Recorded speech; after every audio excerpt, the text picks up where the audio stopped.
क्या कोई ऐसा प्लेन हो सकता है जो 35 साल तक लापता रहने के बाद अचानक एक हवाई अड्डे पर प्रकट हो जाए? क्या यह एक डिवाइन घटना थी या फिर किसी रहस्यमयी शक्ति का खेल? दोस्तों, आज हम आपको एक ऐसे रहस्य के बारे में बताएंगे जिसने दुनिया भर के वैज्ञानिकों, विशेषज्ञों और आम लोगों को चौंका दिया। ये कहानी है सैंटियागो फ्लाइट 513 की, जो 35 साल बाद एक हवाई अड्डे पर अचानक दिखाई दी। 4 सितंबर 1954 को जर्मनी के आचेन हवाई अड्डे से एक साधारण वाणिज्यिक उड़ान भरने वाला था। Santiago flight 513। यह विमान जर्मनी से चिली के सैंटियागो शहर के लिए रवाना हुआ था, जिसमें 88 यात्री और चालक दल के सदस्य सवार थे। उड़ान भरते समय किसी को अंदाजा भी नहीं था कि यह विमान दुनिया के सबसे विचित्र रहस्यों में से एक बनने जा रहा है। शुरुआत में सब कुछ सामान्य लग रहा था। विमान ने आचेन से उड़ान भरी और अटलांटिक महासागर के ऊपर से गुजरने लगा, लेकिन जल्द ही कुछ ऐसा हुआ जिसकी कोई उम्मीद नहीं कर रहा था। अचानक ग्राउंड कंट्रोल से विमान का संपर्क टूट गया। कोई संकेत नहीं, कोई संकटपूर्ण कॉल नहीं। फ्लाइट 513 रडार स्क्रीन से गायब हो गई, जैसे कि वह कभी अस्तित्व में ही नहीं थी। जैसे ही विमान का संपर्क टूट गया, एक आपातकालीन खोज अभियान शुरू किया गया। दर्जनों खोजी विमान और जहाज अटलांटिक महासागर के उस हिस्से में भेजे गए जहां आखिरी बार विमान को देखा गया था, लेकिन कई दिनों की खोज के बावजूद कुछ भी नहीं मिला। ऐसा लगा कि सैंटियागो फ्लाइट 513 हवा में गायब हो गई थी। लोगों ने मान लिया कि यह विमान और इसके सभी यात्री अटलांटिक महासागर की गहराइयों में हमेशा के लिए खो गए हैं। लेकिन 35 साल बाद 12 अक्टूबर 1989 को ब्राजील के पोर्टो एलेग्रे हवाई अड्डे पर एक ऐसी घटना घटी जिसने सभी को चौंका दिया। पोर्टो एलेग्रे हवाई अड्डे के हवाई यातायात नियंत्रक अपनी रडार स्क्रीन की सामान्य रूप से निगरानी कर रहे थे, तभी एक अनजान उड़ान स्क्रीन पर प्रकट हुई। यह एक अपंजीकृत विमान था जिसका कोई पूर्व सूचना या चेतावनी नहीं थी। और सबसे अजीब बात यह थी कि जब विमान का नंबर देखा गया तो उस पर साफ साफ लिखा था सैंटियागो फ्लाइट 513। विमान धीरे धीरे हवाई अड्डे पर उतरा, लेकिन उससे कोई संपर्क नहीं हो सका। हवाई अड्डे के कर्मचारी टरमैक की ओर दौड़े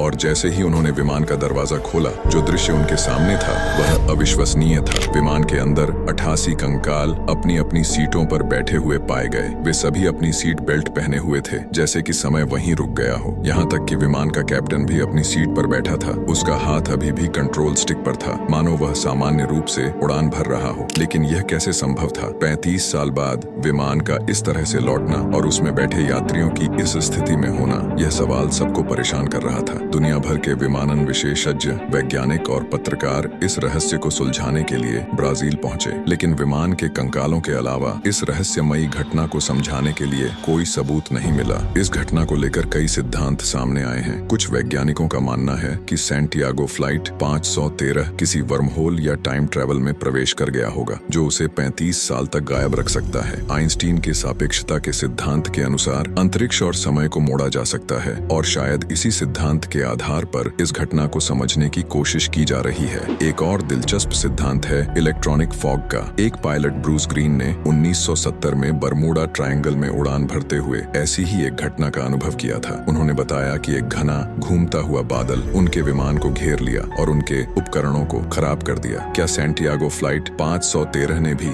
ऐसा ही कुछ अनुभव किया? कुछ लोग यह भी मानते हैं कि यह घटना किसी अलौकिक शक्ति या उन्नत तकनीक का परिणाम थी। द्वितीय विश्व युद्ध के बाद से नाजियों द्वारा गुप्त रूप से इस्तेमाल की गई तकनीक या फिर यूएफओ और एलियंस से जुड़े सिद्धांत भी चर्चा में रहे हैं। लेकिन सच्चाई क्या है, यह आज तक कोई नहीं जानता। सैंटियागो फ्लाइट 513 का रहस्य आज भी दुनिया के सबसे बड़े रहस्यों में से एक है। क्या यह एक वैज्ञानिक घटना थी या किसी और दुनिया से जुड़ा रहस्य? क्या हम कभी इस सवाल का जवाब जान पाएंगे, या यह कहानी हमेशा के लिए एक अनसुलझी गुत्थी बनी रहेगी?